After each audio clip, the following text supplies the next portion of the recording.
quite a bit of ingredients, but don't be intimidated. It's a very simple recipe to put together. You know, the shrimp over the Costco, these are 16-20, so large shrimp, and they've already been deveined. So all I did was I removed most of the shell of it. I left the tail parts on. Aesthetics, it's gonna look prettier on camera once we get to cooking, but you want to peel, devein, and give them a wash with the juice of a lemon and cool water, drain them. Over here we're making oyster shrimp stir fry. So of course, and stir fry, we're using the wood liberally because it's essentially peppers that we're using to give it some more body. But oyster sauce, yeah, onion, red bell pepper, green bell pepper, a tiny bit of salt. We've got soy sauce, sesame oil, and that's a toasted sesame oil, grated ginger. Yo man, I love a ton of garlic in here, so I have a ton of garlic here, all chopped up finely. I like adding a tiny bit of hoisin sauce, totally up to you, because we want to focus more on the oyster sauce to give it that deep, rich oyster flavor. Did I say scallion? Of course, I did say scallion, didn't I? But anyhow, the exact amounts, you've got to head over to CaribbeanPot.com and the recipe will be there. We'll also need some black pepper. If you want to put some MSG in there, you can put some MSG. And of course, we'll need about 2 tablespoons, about 2.5 tablespoons of vegetable oil. I have 1 tablespoon of vegetable oil in my pan. My heat is on medium. And you know, with this dish, all you need is really either some noodles, or in my case, I like sticky rice, some steamed sticky rice, and that's it. It is something I grew up eating in Trinidad and Tobago. If you're from San Fernando, on Mocrapo Street, there were several Chinese restaurants there that would serve a version of this, but instead of shrimp, it would be most times chicken. And speaking about shrimp, I'm just gonna dance the oil around the pot, one little dancey dance, yeah? And then we're gonna add all of that shrimp in here. And this won't take long, a couple of minutes, because we don't want to overcook the shrimp. Now, and I know the Caribbean in you will want to say, well, Chris, where's all the seasoning? This isn't so much about that bold seasonings that we use in the Caribbean, but more so about the flavors of the oyster sauce, the sesame oil, the ginger, the garlic, all those things have its own little flavor. So in goes some black pepper, and again, if you want to use white pepper, you can use white pepper. It's totally up to you. And I'm not going to go too heavy with the salt because we have a ton of salt influence from the soy sauce and all the different sauces that we're using, and I don't want to go too heavy. I'm trying to cut back on the amount of salt in my diet.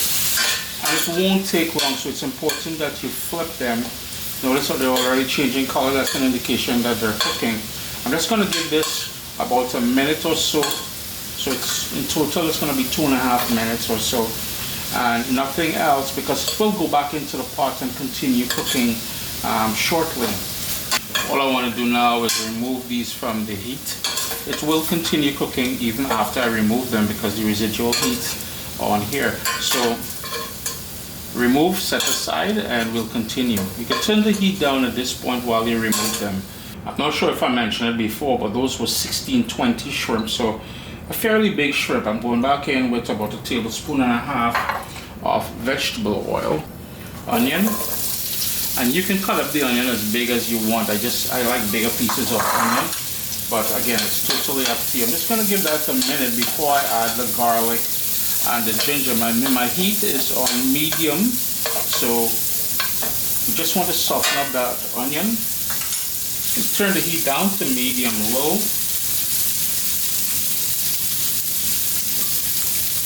And the diced garlic, toss that garlic in there, make sure it all goes in there, along with the grated ginger. And that ginger is going to be delightful. Now, I am a huge fan of ginger, but I don't like to taste it when I chew, when I mean the texture on my teeth. So what I do, I usually grate my ginger, and then it sort of dissolves into the dish. If you wanted to julienne the ginger, that is an option as well. And the reason why we turn the heat down is because I don't want to burn the ginger nor the garlic, especially the garlic, which is prone to burning very, very easily. And it will change it will go from being that sort of nice sweetness of the garlic with a bit of pungency to a bit of bitterness. Burnt garlic tends to be a bit bitter. So I'm just going to give that about a minute, and then we'll add the peppers in there. Just one quick stir, and then I'm going to turn up the heat because we're going to start adding the peppers. And you know, I am adding green and red bell peppers, but any color that you want and in any amounts that you want, you can add. So if you wanted to add some yellow, some orange, whatever colors you have available, you can go ahead and rock that. Of course, I want to stir that. Don't put a lid on here because, you know, in my humble opinion, you'll be doing everything a disservice by creating steam. You don't want to create steam at all. I don't think steam will be helpful here. Now, if you wanted to add more ingredients in here, if you want to stretch this for more people, as we typically do in the Caribbean, zucchini, mushrooms, cabbage, bean sprouts, all of those different things will work ideally in here. You just shift your attention here for a second. We're just going to combine all of those sauces, give it a little whisk, and then we're going to add it to the pot. And yes, you can use a wok if you want to. I am not the biggest fan of sesame oil, but I'm telling you what, I just love it in this dish here. All these flavors just comes together nicely. The soy sauce, and of course, my little personal touch is some hoisin sauce, as I mentioned earlier. Just going to give that a stir like so. If you want to put some Chinese cooking wine in here too, you can certainly do that. It is totally up to you, see? Just look at that niceness there. Boy, in goes that sauce. And what I'm going to do is rinse this out with a tablespoon or so of water. Put that a little swishy swish and into my pot. I just want to make sure I get everything in here. And then of course, we're going to stir that down and let all those flavors, and this is where all that lovely oriental sort of flavor will come into play. And I grew up eating, a lot of Chinese food, I'll be honest with you.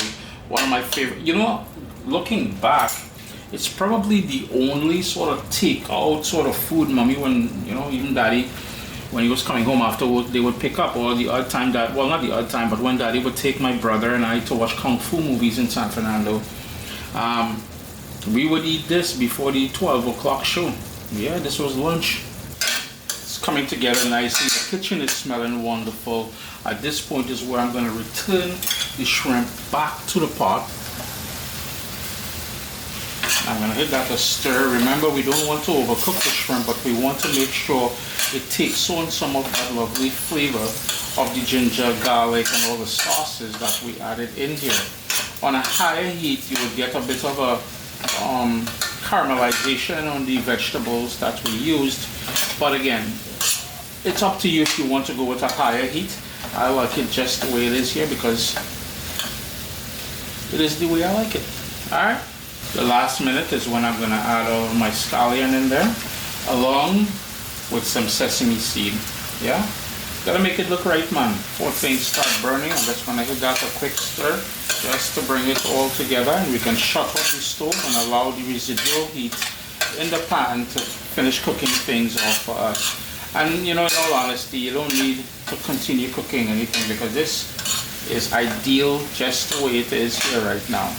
Chris here, CaribbeanPod.com. Always a pleasure having you all in the kitchen with me.